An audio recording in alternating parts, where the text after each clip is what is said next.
Hello po, good morning sa inyong lahat na nanonood ng aking munting channel na ito. Andito po tayo ngayon sa sa Leomon Ferry Pier.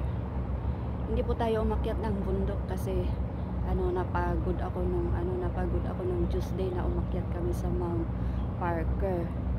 Ayan, ipapakita ko sa iyo yung inakyat namin nung Tuesday. Yun yung bundok na yun. Yun yung bundok na yun.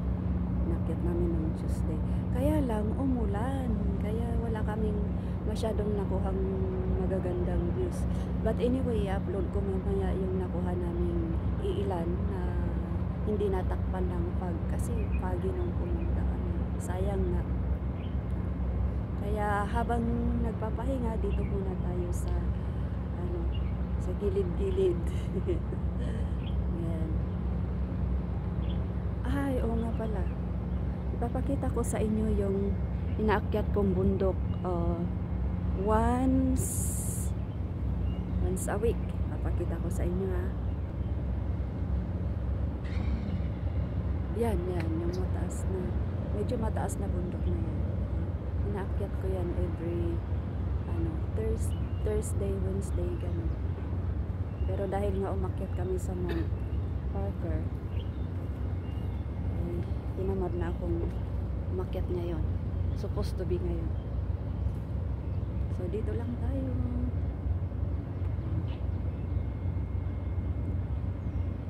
Dahil sa kagagala ko ng tuwing umaga, nakaipon ako ng maraming videos. So napag-isip-isipan ko na ano kaya kung i-upload ko ito sa YouTube. Yan. Hindi ko naman ina-expect na, ang alam ko walang manonood. Hindi ko ina-expect na may mga umaabot din pala ng 500, 600, pero kahit gano'n,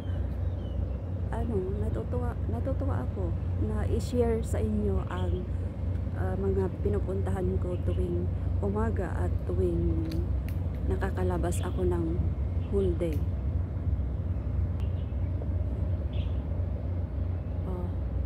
At least nakaka-release din tayo ng minsan may stress sa trabaho, may pressure. Malaki ang tulong na ito pag tayo ay nag-explore, naglakad-lakad dito sa mga magagandang lugar.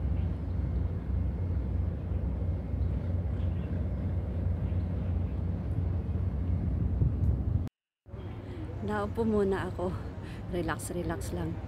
Para hindi masyadong mapagod ang tuhod, ang paa, at para sa susunod ay makakaakyat na naman tayo ng bundok.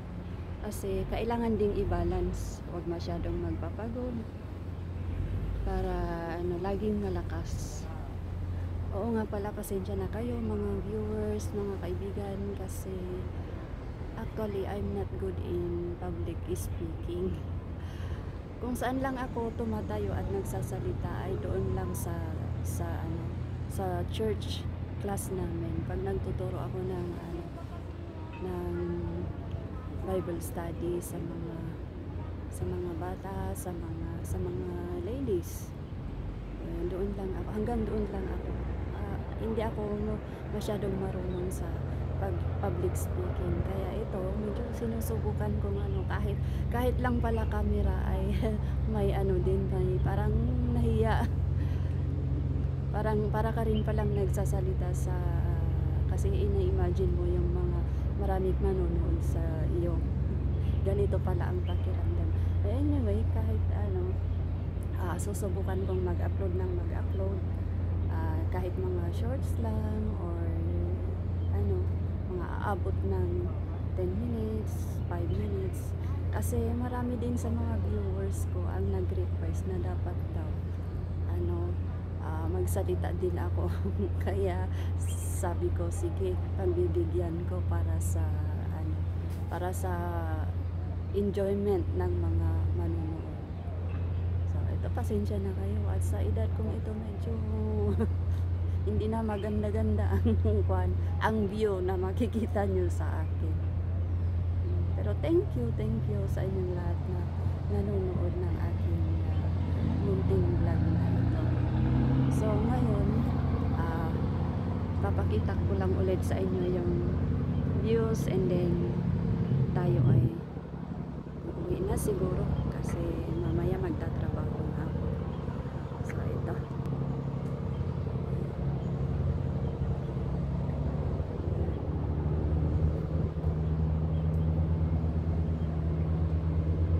sana may enjoy nyo yung mga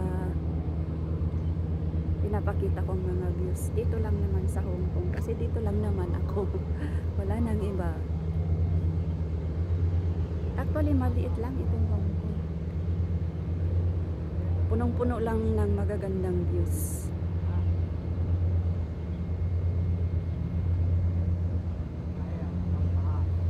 Ay yung nakikita nyo yan, zoom natin. Yan yung kay Tak Cruise Terminal. Malapit ako dyan. Kaya pinupuntahan ko rin yan ng umaga. Nilalakad ko lang. Salamat ulit sa inyong lahat. Short videos lang para napagbigyan ko yung mga nagre-request na ipakita ko daw ang aking mukha. So ito na. Thank you. Hanggang sa susunod. May Pilipina pala doon. Hindi ko na nakita.